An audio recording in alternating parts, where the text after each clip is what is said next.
Forget an intro, forget my tonsillectomy and this scratchy voice. You know why we're here. Let's break down the Shadow Generations Dark Beginnings animation, Anime Expo panel, and new info. They started the panel talking about Shadow's origins, revealing that his black and red colors were inspired by kabuki masks, which has been a fan theory for a minute, and it was cool to see it get confirmed all these years later. But the wild reveal that the main character inspiration for Shadow was Todd McFarlane's Spawn.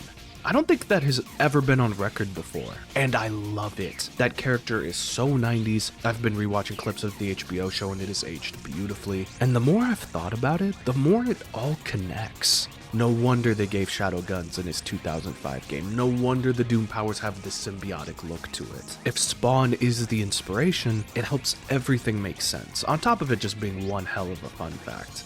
They then passed the questions to Kirk Thornton and Stephanie Sheh, and hearing them talk about these characters with passion and respect spoke volumes. Take a listen. The cool, unflappable side, there's always been something underneath it, and finally we're starting to pull out all those things and figure out what is driving that cool, what's driving that unflappable, what's brewing under the surface. So that's what we've been getting with this game, you see, and the team has decided to let a little bit of that emotion out at times, and it was a lot of fun, doing this game because playing down, and then all of a sudden being able to erupt and let some of that emotion out that's been brewing underneath all this time. What's really wonderful is that sometimes after we do all this work and the animation gets done and they send it back to us and we go, oh shoot, we missed something, and the Sega has given us the license to go back and go,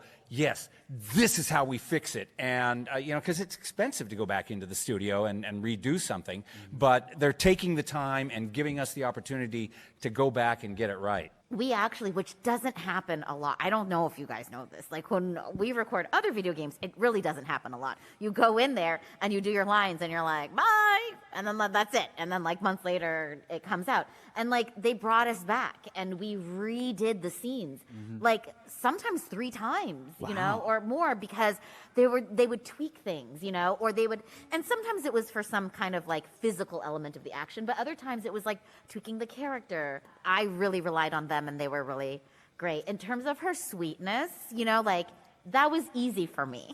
I had no clue until when they said that I was going to be on this panel, and I started getting text messages from people like telling me like how important this role is, and don't mess it up. And to speak in actors' terms, Maria is my super objective. She is my reason for everything I do.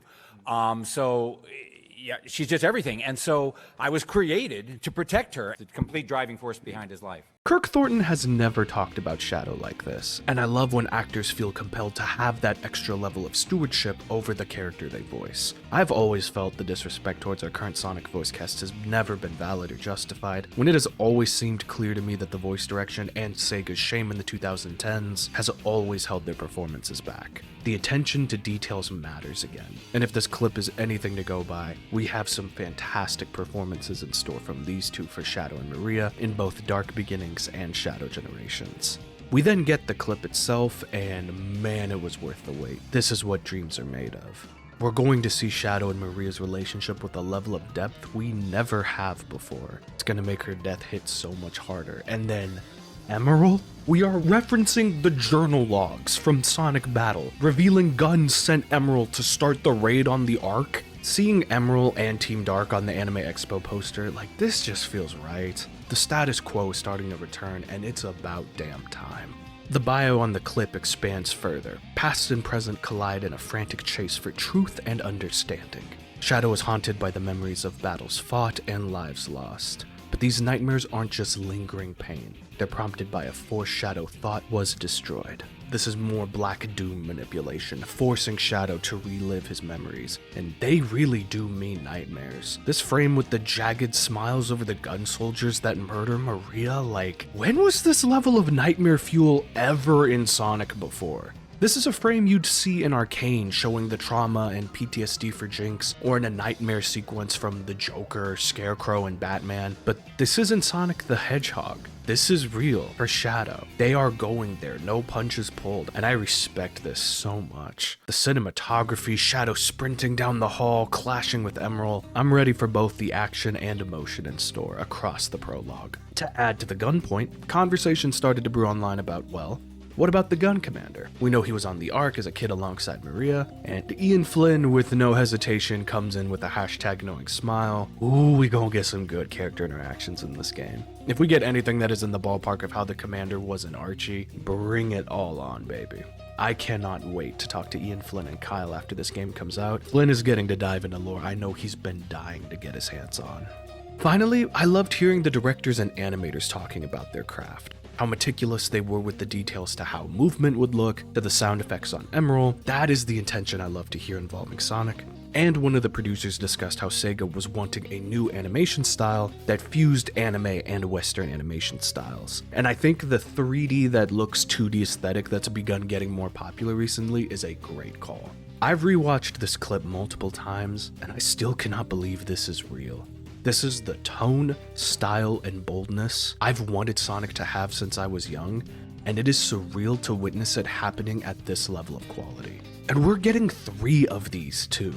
I also fully believe that this is Sega and Sonic team testing Studio GigX, and would not be shocked at all if Dark Beginnings is the test run pilot for them to eventually do a Sonic anime, or at bare minimum them being more involved with animations going forward, which please, yes. These guys have the right energy and craftsmanship, and I love that they're taking Sonic into new animation styles.